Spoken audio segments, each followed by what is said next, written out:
Olá pessoal, vamos dar início agora ao estudo da história do Brasil, começando com o período joanino até a independência do Brasil.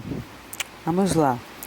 O período joanino foi a época da história do nosso país, no período colonial, iniciada com a vinda de Dom João VI e a corte portuguesa para o Brasil em 1808.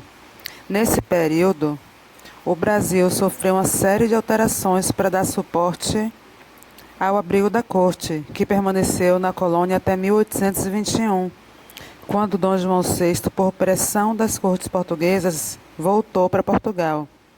Os historiadores afirmam que essa transferência da corte para Rio de Janeiro contribuiu para adiantar a independência do Brasil, na verdade.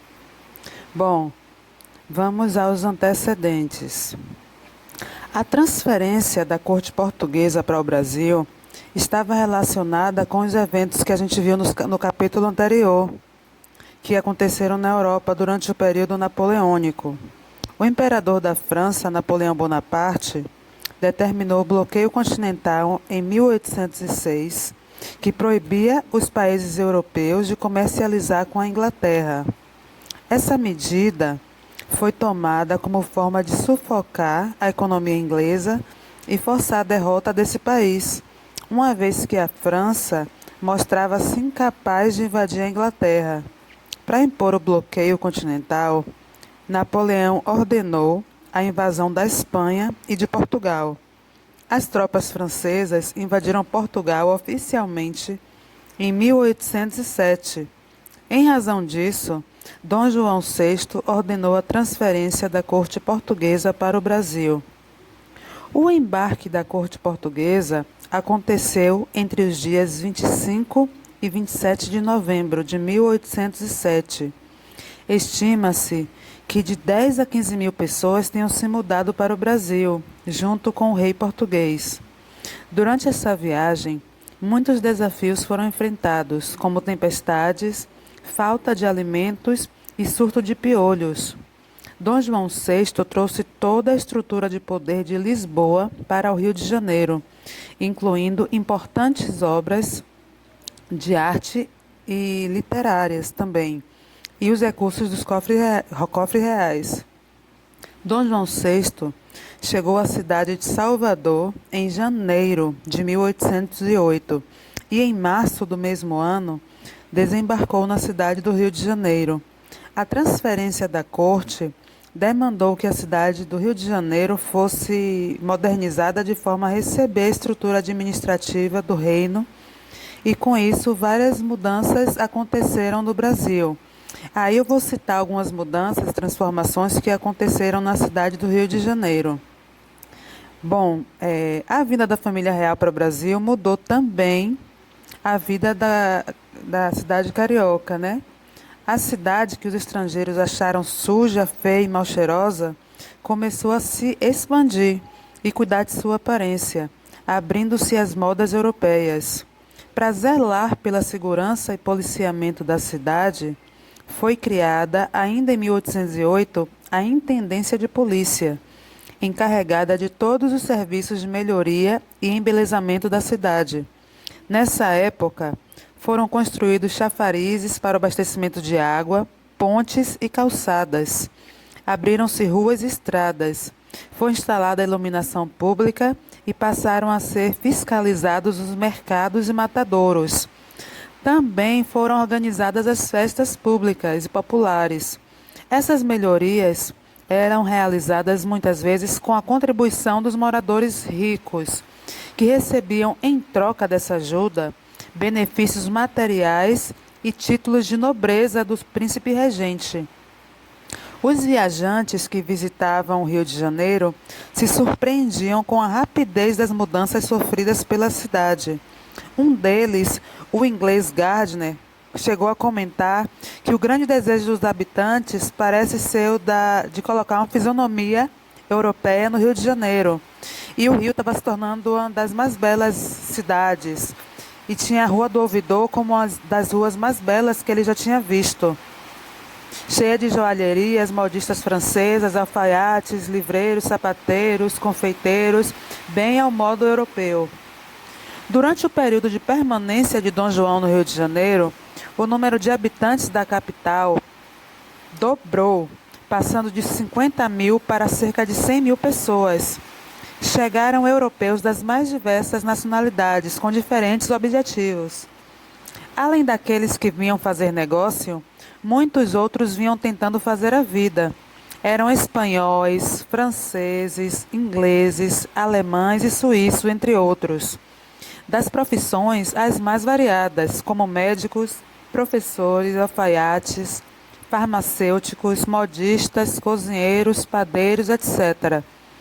Formavam um expressível contingente de mão de obra qualificada. Instalavam-se no Rio também representantes diplomáticos, pois a cidade se tornara a sede do governo português. As moradias perdiam a aparência de austeridade e isolamento, ganhando janelas envidraçadas e jardins extensos, bem ao modelo inglês. Com o passar dos tempos, muitos dos funcionários mais graduados começaram a adquirir chácaras ou quintas em locais próximos do centro da cidade, como a Rua Mata Cavalos, que hoje é a Rua do Riachuelo, nos arredores de Catumbi e São Cristóvão. Segundo Sérgio Buarque, a sociedade refinava-se de outro lado, não apenas trazendo novidades estrangeiras, mas também pelos salões que estavam abrindo, as reuniões que eram promovidas pela nobreza com a chegada da corte. As casas, em consequência, já apresentavam um bom tom, que se tornava diferente das moradias pobres do período colonial. Também mudavam os costumes das famílias, quebrando a reclusão do lar para as mulheres que passaram a frequentar os espaços públicos, como as ruas e os teatros, e também a se dedicar à leitura de livros e ao estudo de outros idiomas. Multiplicavam-se lojas de modas e cabeleireiros, frequentados pelas senhoras ricas que não queriam fazer feio perante as damas da corte. Outra medida do príncipe regente permitiu que qualquer pessoa abrisse escola de primeiras letras, na maioria das vezes funcionando na casa do próprio professor. Os filhos das famílias mais ricas eram educados em suas casas por preceptores, geralmente estrangeiros. Permanecia, entretanto, trabalho escravo, necessário às atividades braçais nas casas, sobrados e chácaras dos senhores. Muitos dos donos de escravos, entretanto, não usavam apenas os serviços domésticos. Para aumentar a renda, eles empregavam os seus escravos como escravos de ganho, ou negros de ganho, que seriam escravos de aluguel. Eles trabalhavam nas ruas, sendo obrigados a dividir com os senhores o que ganhavam. Eram alugados também para outras pessoas, como forma de prestação de serviço. Alguns também vendiam de porta em porta vários tipos de mercadoria, como aves, verduras, legumes, doces. Outros também armavam tabuleiros em ruas movimentadas, nas escadarias de igrejas, nas praças, oferecendo artigos à venda. Esse uso de escravos rendia um bom lucro e, por isso, alguns deles chegavam a ter mais de 40 escravos de ganho, no caso dos senhores. E ainda havia o caso de alguns senhores que obrigavam suas escravas a se prostituir. No entanto, a presença de escravos e dos homens livres, pobres na cidade, era um temor para a corte, né? Porque deixava eles em sobressalto por conta da população branca e proprietária. Era, além do mais, uma preocupação constante para a intendência de polícia da corte, tirando o sono da nobreza do reino. Para complicar a situação, vários negros começaram a fugir das fazendas, formando quilombos nas matas da Serra Carioca. Esses quilombos chegavam a reunir centenas de pessoas. Esse sentimento de insegurança por parte da elite era agravado com a possibilidade do haitianismo, ou seja, a elite brasileira tinha medo que houvesse aqui no Brasil uma revolta de escravos como ocorreu no Haiti, em 1794. Bom, mas voltando à nossa situação. Em referência ao período joanino, a primeira grande medida tomada por Dom João VI, assim que chegou ao Brasil, foi promover a abertura dos portos. que é a abertura dos portos brasileiros para nações amigas, o que na prática significava apenas a Inglaterra, que era grande aliado econômico e parceiro de Portugal. Com essa medida, Portugal colocava fim ao exclusivo colonial e dava permissão aos comerciantes e proprietários brasileiros para comercializar seus produtos diretamente com os comerciantes ingleses. Dom João VI também revogou o decreto que proibia a instalação de manufaturas no país e incentivou a importação de matérias-primas utilizadas nessa produção. Além disso, o rei autorizou a construção de faculdades de medicina e de museus e bibliotecas na cidade do Rio de Janeiro. Essas medidas possibilitaram um grande desenvolvimento intelectual na colônia. A partir dessas ações, o Brasil passou a receber grandes nomes da ciência e das artes. O historiador Boris Fausto afirma que vários estudiosos famosos chegaram no Rio de Janeiro durante o período joanino. O Brasil também recebeu um grande número de imigrantes. E isso fez com que a população do Rio de Janeiro dobrasse de 50 para 100 mil na época, como eu falei antes. Dom João VI permitiu ainda a criação de tipografias no Brasil. Com isso, houve o surgimento dos primeiros jornais, como a Gazeta do Rio de Janeiro, que foi o primeiro jornal fundado no Brasil. As publicações da imprensa, no entanto, sofriam censura e notícias contra o governo e contra o catolicismo não eram permitidas. A transferência da corte também gerou insatisfação em muitos colonos. A presença de milhares de pessoas da aristocracia portuguesa causou muito descontentamento entre partes desses colonos, principalmente porque Dom João VI passou a distribuir cargos e privilégios para aristocratas portugueses. E aí ele começou a fazer isso em detrimento das elites locais. Além disso, para financiar os altos gastos da corte, ele impôs uma política de aumento de impostos, o que desagradou a população da colônia. Um dos reflexos diretos desse descontentamento se manifestou em Pernambuco, onde as elites locais, insatisfeitas com a crise econômica, a alta de impostos, a distribuição de privilégios para os portugueses e influenciadas pelos ideais iluministas, iniciaram um movimento de caráter separatista e republicano que controlou a região de março a maio de 1817. Esse movimento foi conhecido como Revolução Pernambucana e foi intensamente reprimido e parte de seus líderes foi morta e martirizada como exemplo. A Revolução Pernambucana ela aconteceu em 1817. Ela foi um movimento separatista e foi o último movimento que ocorreu no período colonial, de caráter republicano, que aconteceu na capitania de Pernambuco, obviamente. Esse movimento foi liderado pelas elites locais, porém contou com grande adesão popular, assim que foi deflagrado. Essa revolta teve como causa direta essas mudanças ocasionadas nessa região por causa da transferência da corte de Portugal para o Brasil. Assim como a Confidência Mineira e a Conjuração Baiana, ele teve um caráter separatista, ou seja, um caráter de independência, e que ocorreu no Brasil colonial, com a grande diferença de que esse movimento conseguiu superar a fase conspiratória e chegou a tomar o poder local por mais de 2 meses. Esse movimento foi motivado pela insatisfação do povo com as péssimas condições de vida que existiam nessa época e, principalmente, a insatisfação das elites locais cujos interesses conflitavam com os da coroa portuguesa. Essa tensão foi ampliada com a divulgação dos ideais iluministas nessa região.